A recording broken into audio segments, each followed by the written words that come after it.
नमस्कार। आज के इस नए एक्सप्लेनर में आप सभी का स्वागत है।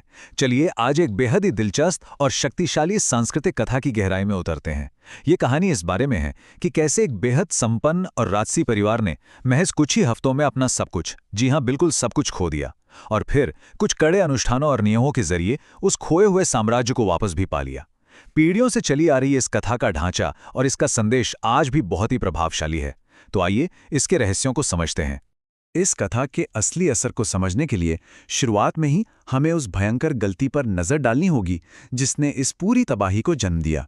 जरा सोचिए, एक ऐसा विशाल राज्य जो धन धान्य से भरा हुआ है, जिसके खजाने छलछला रहे हैं, वो महज 21 दिनों के भीतर पूरी तरह से कैसे ढह सकता है? आखिर ऐसा क्या हुआ जिसने रातों रात एक राजा को रंक बना दिया? यही वो रहस्य है जिसे आज हम डिकोड करने वाले हैं। हमारी आज की ये चर्चा इस कहानी के 5 मुख्य पड़ावों से होकर गुजरेगी। पहला, रानी का पतन। दूसरा, व्रत के नियम। तीसरा, राजा का संकट। चौथा, चमत्कार और मोक्ष। और अंत में 5वां, अंतिम वरदान। तो चलिए पहले हिस्से से शुरू करते हैं, जो है रानी का अहंकार और उसका पतन। कहानी की शुरुआत में ही हमें शाही परिवार के भीतर एक बहुत गहरा वैचारिक बंटवारा देखने को मिलता है। यहाँ राजा और रानी के स्वभाव का विरोधाभास देखने लायक है। एक तरफ हमारे राजा हैं जो लगातार दान करते हैं और निस्वार्थ भाव से लोगों की मदद करते हैं, और दूसरी तरफ है रानी जिन्हें ये दान पुण्य बिल्कुल पसंद नहीं। कमाल की बात तब होती है जब बृहस्पति देव एक साधु का वेश धारण करके भिक्षा मांगने आते हैं। रानी न सिर्फ भिक्षा देने से साफ इनकार कर देती हैं, बल्कि चिढ़कर यहाँ तक कह देती हैं कि वो चाहती हैं कि सारा धन ही नष्ट हो जाए। अहंकार में कही गई ये एक बात उनके लिए सबसे घातक भूल साबित होती है। अब साधु का जवाब सुनिए। उन्होंने रानी को धन नष्ट करने के लिए बहुत ही अजीब और विशिष्ट निर्देश दिए। उन्होंने रानी से गुरुवार के दिन घर लीपने और कपड़े धोने जैसे वर्जित काम करने को कहा। और हैरानी की बात देखिए, रानी ने ऐसा ही किया।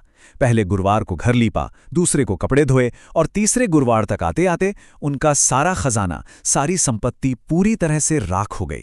सिर्फ 3 हफ्तों में वे भूखे मरने की कगार पर आ गए। अब आते हैं दूसरे पड़ाव पर, यानी व्रत के नियम। इस भयंकर गरीबी और निराशा ने शाही परिवार को अलग अलग होने पर मजबूर कर दिया, और यहीं से शुरू होती है ईश्वरीय नियमों की एक बहुत ही अहम खोज। देवता का अपमान करने का अंजाम दोनों किरदारों के लिए बहुत ही भयानक रहा। एक तरफ रानी अपने ही आलीशान महल में 7 दिनों तक दासी के साथ एक एक दाने के लिए तरसती रहीं, और दूसरी तरफ राजा का हाल देखिए, जिन्हें अपने ही राज्य में छोटा काम करने में शर्मा रही थी, उन्हें सब कुछ छोड़कर एक अनजान देश में जाना पड़ा। वहां वो एक मामूली लकड़हारी के रूप में दिन काटने लगे। किस्मत का पहिया कैसे घुमा, ये उसका सटीक उदाहरण है। भूख से तड़पती रानी की दासी मदद मांगने रानी की अमीर बहन के पास जाती है, लेकिन बहन उससे एक शब्द भी नहीं बोलती, कोई जवाब नहीं। क्यों? क्योंकि उस वक्त वह बृहस्पतिवार की कथा सुन रही थी, और नियम है कि कथा के दौरान पूरी तरह से मौन रखा जाना चाहिए। बाद में जब वो बहन मिलने आती है तो उसी नियम के चमत्कारिक प्रभाव से रानी के खाली घर में अचानक अनाज से भरा एक घड़ा मिल जाता है। यह समर्पण की ताकत का पहला बड़ा संकेत था। आइए इस व्रत के असली तरीके को समझते हैं, जैसा बहन ने दासी को बताया था। ये कोई आम निर्देश नहीं है। केले की जड़ की पूजा, चने की दाल और मुनक्का चढ़ाना, कथा सुनना, और सबसे खास बात, केवल पीला भोजन ही करना। ये महज कुछ प्रतीक नहीं है, ये इस अनुष्ठान के वो बुनियादी हिस्से हैं जिनका कड़ाई से पालन करने पर ही उनका सौभाग्य वापस लौटता है। अब बढ़ते हैं तीसरे हिस्से की ओर, राजा का संकट और कारावास। निर्वासित राजा को भी इस व्रत के बारे में पता चलता है, लेकिन वो जल्द ही एक ऐसी गलती कर बैठता है जो उस पर भारी पड़ती है। होता यह है कि भगवान बृहस्पति स्वयं एक साधु के रूप में आकर राजा को पूजा का तरीका बताते हैं। इससे राजा की लकड़ियां बहुत अच्छे दाम पर बिकने लगती हैं और उसकी कमाई दोगुनी हो जाती है। लेकिन अगले ही गुरुवार को राजा व्रत करना और कथा पढ़ना भूल जाता है, और बस नियम भूलने का सीधा मतलब था ईश्वरीय क्रोध को बुलावा देना। कथा हमें बताती है कि अनुष्ठान में निरंतरता यानी कंसिस्टेंसी कितनी जरूरी है।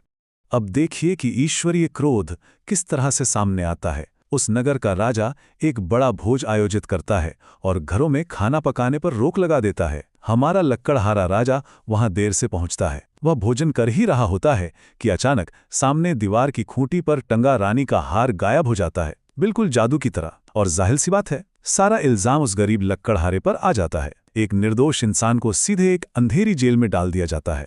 कहानी के चौथे पड़ाव में हम देखते हैं भगवान बृहस्पति के चमत्कार और मोक्ष को। जेल की उस कोठरी में जब राजा सच्चे मन से पश्चाताप करता है तो चीजें फिर से पलटने लगती हैं। जेल में देवता फिर से राजा के सामने प्रकट होते हैं। वे उसे बताते हैं कि अगले गुरुवार को उसे जेल के दरवाजे पर ठीक 4 पैसे मिलेंगे ताकि वो पूजा का सामान खरीद सके। ये हमें बताता है कि अगर आपकी भक्ति सच्ची हो तो बंद कोठरी में भी रास्ते अपने आप बन जाते हैं, साधन खुद ब खुद चल कर आते हैं। जैसे ही राजा जेल के अंदर सही ढंग से व्रत पूरा करता है, चमत्कारों की जैसे झड़ी लग जाती है। स्थानीय राजा को रात में सपने में चेतावनी मिलती है कि वो कैदी बेगुनाह है। अगली सुबह वो हार उसी खूंटी पर जादुई तरीके से वापस मिल जाता है। लकड़हारे की न सिर्फ बेगुनाही साबित होती है, बल्कि उसे अच्छे कपड़े और बहुत सारा धन देकर पूरे सम्मान के साथ विदा किया जाता है। अपनी भूल सुधारते ही किस्मत कैसे पलटती है, ये उसका एक बहुत ही शानदार उदाहरण है। जब राजा अपने नगर लौटता है तो वहां का नजारा देखकर उसके होश उड़ जाते हैं। जो राज्य वो भुखमरी और कंगाली में छोड़कर गया था, वो अब पूरी तरह से बदल चुका है। हर तरफ नए बगीचे, तालाब, भव्य मंदिर और अपार धन। ये इस बात का सबूत था कि राजा के पीछे से रानी और दासी ने पूरी श्रद्धा के साथ उन अनुष्ठानों को जारी रखा था। विनाश के बाद का ये पुनर्निर्माण वाकई अकल्पनीय था। अब तक राजा इस व्रत के प्रति इतना समर्पित हो चुका था कि वो हमेशा अपने दुपट्टे में चने की दाल बांधकर चलता था। वापसी के सफर में वो महज इस कथा को सुनाने भर से चमत्कार करने लगा। एक मुर्दे को जीवित कर देना, एक किसान और उसके मरते हुए बैलों की जान बचाना, और एक कुम्हार के मरणासन्न बेटे को बिल्कुल ठीक कर देना। कथा की शक्ति यहाँ अपने चरम पर नजर आती है। और अब हम पहुंच गए हैं कहानी के 5वें और आखिरी पड़ाव पर, अंतिम वरदान।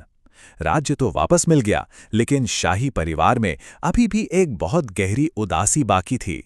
सब कुछ वापस पाने के बाद भी राजा खुश नहीं था। क्यों? क्योंकि जब राजा की बहन ने ये कहकर उनके घर आने से मना कर दिया कि वो अपने बच्चों को वहां नहीं लाएगी क्योंकि राजा निर्वंशी है, यानी उसकी कोई संतान नहीं है। जरा सोचिए, बिना उत्तराधिकारी के वो सारा धन, वे आलीशान महल किस काम के?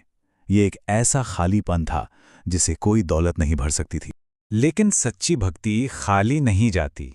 देवता उनकी यह पुकार भी सुन लेते हैं और रानी एक सुंदर पुत्र को जन्म देती है। तब जाकर राजा की बहन वहां आती है और आते ही एक बहुत ही तीखा ताना मारती है। घोड़ा चढ़कर तो नहीं आई, गधा चढ़ी आई। सुनने में ये बहुत ही कठोर लगता है ना, लेकिन यह इस कहानी का एक बड़ा टर्निंग पॉइंट है। बहन तुरंत अपने इस अजीब व्यवहार का कारण भी समझाती है। वो बताती है कि उसका ताना मारना पूरी तरह से जानबूझकर किया गया था।